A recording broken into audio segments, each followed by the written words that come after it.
Assalomu alaykum, hurmatli deputatlar va sessiya ishtirokchilari.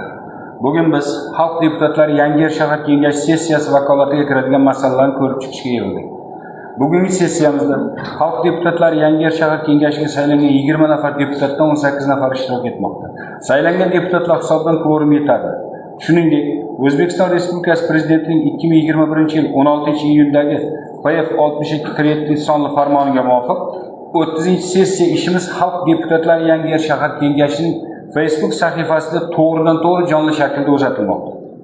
7-chaqiruv Xalq deputatlari Yangiyer shahar kengashining navbatdan tashqari 30-sessiyasini ochish to'g'risida kimda qanday taklif bor? Ochilsin degan takliflar tushyapti. Ushbu taklifni ovozga qo'yaman. Rozilar, qarshilar yo'q, betaraflar yo'q. Sessiyani ochiq deb e'lon qilaman. Hurmatli deputatlar, avvalambor biz sessiya kotibini saylab olishimiz lozim. Sessiya kotibi etib 19-Orom saylov okrugidan deputat Qurbonboyeva Zahro Naimovnani saylash taklifini kiritaman. Boshqa takliflar bormi? Yo'q bo'lsa, taklif qilingan nomzodga ovoz berishlarini so'rayman. Rozilar, qarshilar yo'q, betaraflar yo'q. Tasdiqlandi. Deputat Qurbonboyeva Zahro Naimovna sessiya kotibi etib saylandi. Marhamat, o'z joyingizga egallab ishingizni boshlashingiz mumkin.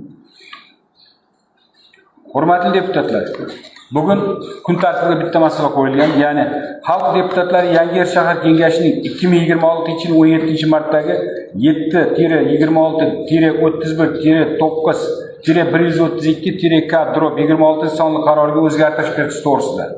So'zni Yangiyer shahar obodonlashtirish boshqarmasi boshlig'i Boboxonov Farhod Pachinovga beramiz. Marhamat.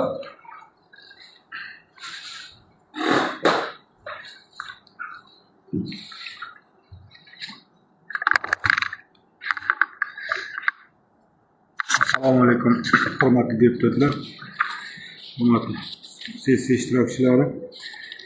Biz aytib o'tganimizdek, shu O'zbekiston Respublikasi Prezidentining 2026-yil 5-fevraldagi 48-sonli prezident qarorini birinchi ilovasiga asosan 2026-yilda Yangiyer shahar hududi ko'p kvartirali uylarning tutash hududlarida qurilishi rejalashtirilgan infratuzilma obyektlarini manzilli ro'yxatini shakllantirish uchun yig'ilganmiz.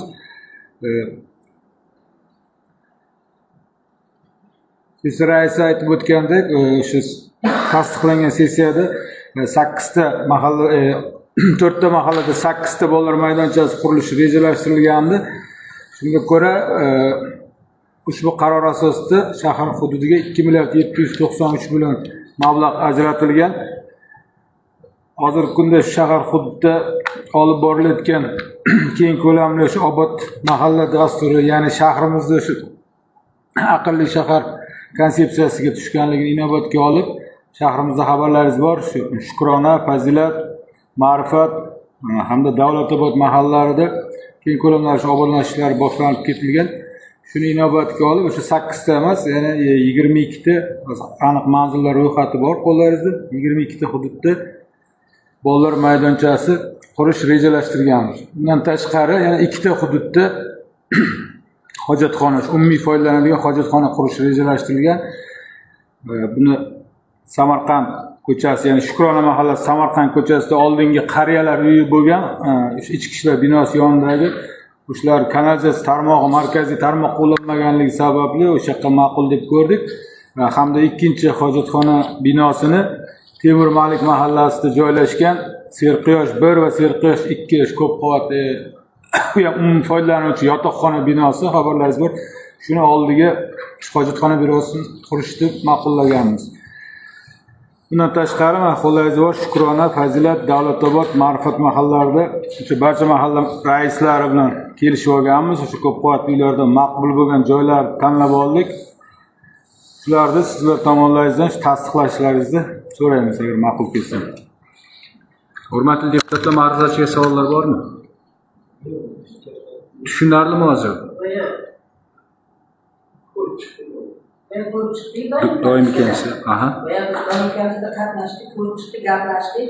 Lekin biz so'rovdikda loyihachi o'zi kelib shu tushuntirsa dedikda, loyihachi kelgandan keyin masalan shu 3 million nimalar ishlatiladi, qanday bo'ladi, hozirgi zamonaviy tartib bo'ladi. Chunki misol tariqasida Bahor ko'chasidagi BSK tomonidan qurilgan bugungi kunda talabga javob bermaydigan nimani ham namuna qilib oldik o'sha Bobur maydonchasini.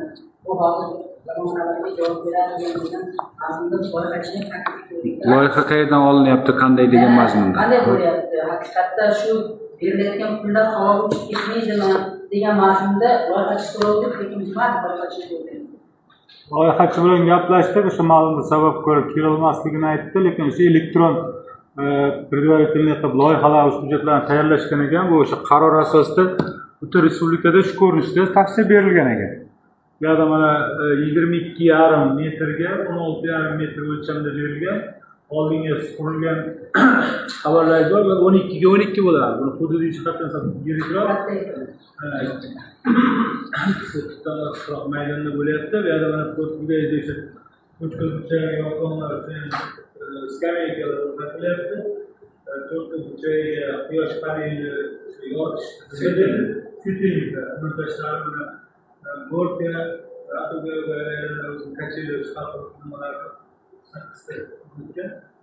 mana shu ko'rinishda bo'ladi. Gaplashdik, endi buni zakaz bo'ladi, viloyat hokimligi huzuridagi shu. Bundan tashqari shular davlat ekspertizadan o'tkaziladi. Undan keyin qurilish ishlariga shaffoflik qo'yiladi. Kechirasizki, mana основной nima pol bidonga tushamiz nimada? Yer to'shab. Maydon. Sathi. Maydon. Yer maydoni nimadan bo'lyapti? O'yingoh maydoni. Yani Kimmi sun'iy qoplamami, shag'almi? Qoplamasi qanday bo'ladi? Maydonni boyaga hammasi borib Joylashtirdik, faqat o'zi yana ma'lumot beramiz qo'shimcha. Albatta nima sun'iy gazon qo'yiladi deyilgan. Sun'iy gazon qo'yiladi. Shu.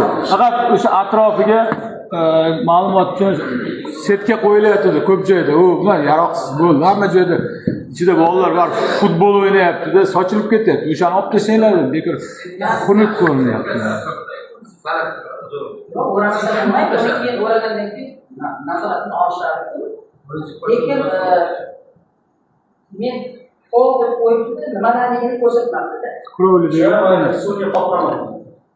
Gazon, sun'iy qoplama, chim. Unda yaxshi bo'ladi. Oldin smeta qilinardi, keyin bu pullar hisoblanardi. Biz hayron qoldik hozir kechasi smetani ko'rmasdan turib, bular bizga pullarni pastlab olmoqchi bo'lyapti. Albatta bu 133 bilan aniq sifra emas, siz aytganda o'sha loyihada bu aniq chiqadi. Va bu 5-10% o'ynashi mumkin. 100 millionga yaqin chiqyapti debdi o'sha quruvchini xarajatlari bilan shunga boradi. Shuning uchun endi mana ajratilgan mablag' aniq bo'lgani uchun biz hududni mana shu belgilab oldik. Ma'lum bir o'zgarish mumkin. Yana qanday savollar bor? Marhamat. Hurmatli rais, biz bugun o'rganib ko'rdik buni. Faqat Siz tushunasiz, mutaxassis sifatida ayting. protokolga kiritib qo'yish kerak. Men muqaddaslar bilan mana shu bulardagi Bahor ko'chasidagi maydonlarni ko'rib chiqdingiz sizlardan keyin. Bu yerda faqat bitta narsaga e'tibor berish kerak, shu ishlatiladigan metallar Qonunga. mana jomida qilyapti, nima qilyapti.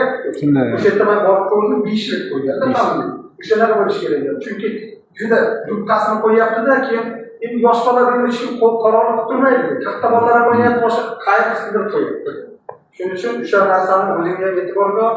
Men hozirlarga ham aytdim, mana loyihachi bilan gaplashtirdim, gaplashib shuni bayonnoma kiritib qo'yish kerak. Qalinligi 5 dan kam bo'lishi kerak emas. Bundan kichkinasini qilmash kerak. Tushunarli. Ikki kundan sinyapti hammasini. Juda yubqasini qo'yib olgan, shuning uchun faqat kichkina bola kimdir qarorni turmaydi. Katta bolalar o'ynaydi. Ishlatiladigan metal jihozlarning qalinligi me'yorli talablarga mosligi degan so'z. 5lik. 5lik deb yozib qo'y bunisi.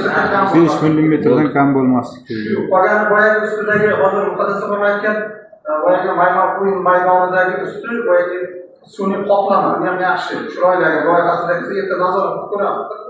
Albatta nazorat o'zimizda bor. Buni oldin qilinganlardan boyagi hajm jihati bilan katta. 22-16 oldinlar kichkina qilingan, bu yomon emas. Shuning uchun ham demak summa kattaroq.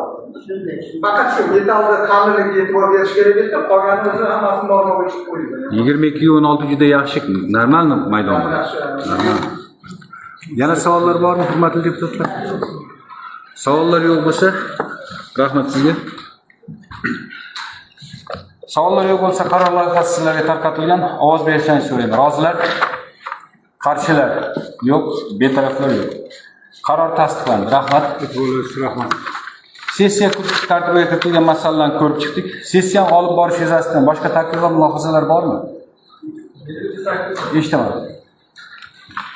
Hurmatli deputatlar, men Nuriy jamoat nomidan shahar hokimiga taklif qilganman. Bor martaba shahar mahallalarida nuronilar, fotimalar mahkamaga bormoqda. Abu-Bakr Isamaqayga. Chunki shahar hokimi men mablag'da yordam beraman, o'ziga hurmatli beraman dedi.